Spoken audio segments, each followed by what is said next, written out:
Ignore that statement and get into the game. We are having Empire.viOLet. That's right, Empire. He got picked up by Empire, which is incredible for him.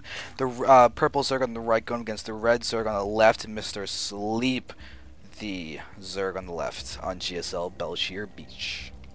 That's right. Oh my goodness! Coming into Game 3 here, we just saw these. We didn't get to see Game 1, so I don't know the specifics of what happened. But Game 2, we just saw massive ups, massive army movements, and massive ups going. Massive army compositions, just taking kind of the front seat to the whole situation. They really weren't worried about finesse. They really weren't worrying about trying to outmaneuver the other. They just straight up, gridiron football style, just bashed each other in the face and waited to see who was falling first.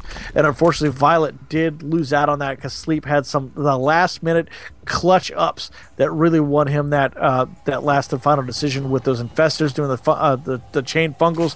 Like you said, that would have normally have wiped things out, but as soon as that +1 armor hit, you saw the scales tip back in the other in Sleep's favor, and pushing viOLet back as his Roach army just disintegrated to that mass fire from Sleep. Yeah, the amount of subtle differences that could have made that battle turn completely different were incredible. You had the variables of the upgrades, army composition, reinforcing timing, that one spine crawler, the detection in case of Burrow, the fact that Burrow may or may not be present.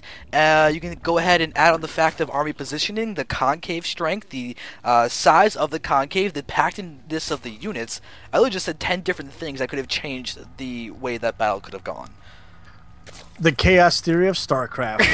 Yeah, I didn't realize I would actually get that high in terms of numbers. I literally just used my same hand twice. I was gonna say when you count them off on your two hands or the one hand, looking at the production tab right now, both of these guys are right on top of it. They're almost darned identical builds at this point.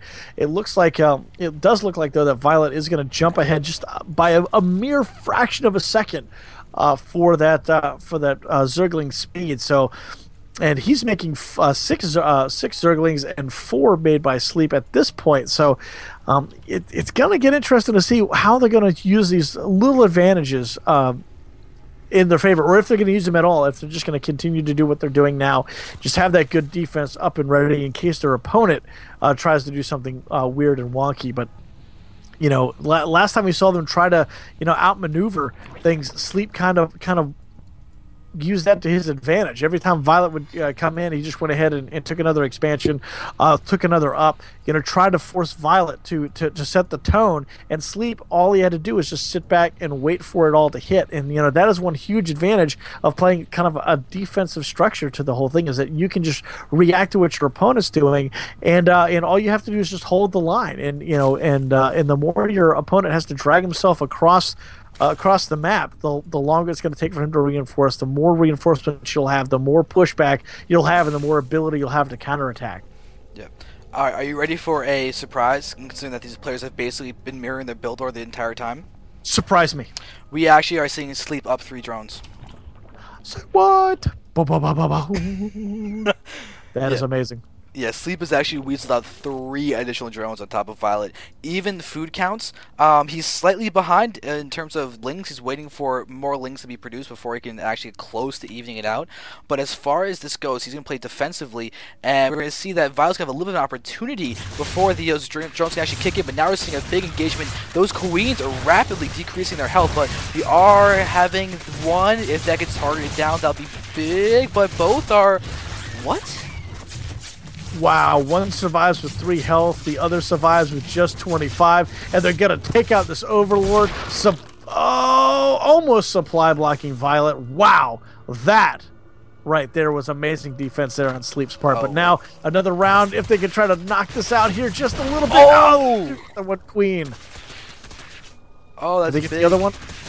Oh, nope, not enough. That big horde of Zerglings there. This is to keep it up. But yeah, he's trying to go for it. He's trying to get that queen. He just doesn't want to let that one rest. Down to only 25 health. It only takes a couple of seconds, and I think that's what he's banking on. Is if he can knock those out, it's huge. He can't do the injects. He can't lead the creep. That would be massive if he could get the other one. Yeah, that's what it's either it duels as a scout too, but he wants that queen dead. It's off creep. It's down to 11 health.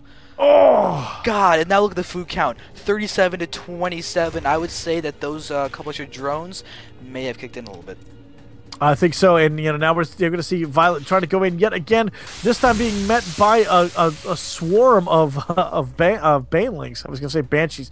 Banelings not able to take it. Just run into the mineral line, trying to get what he can. Good scout, but that's about it. That queen's still surviving with 20 health. Oh, those two queens are going to die. They're getting fully surrounded pretty quickly. Drones are now engaging. Sleep is in an incredibly good position right now. He's got a lot of lings in here, and there's GG from Empire.viOLet, and it seems that Sleep will go on to the finals against FXO Lucky. Unbelievable right there. If you ever want to know how to totally cripple your Zerg opponent, take that queen out first thing.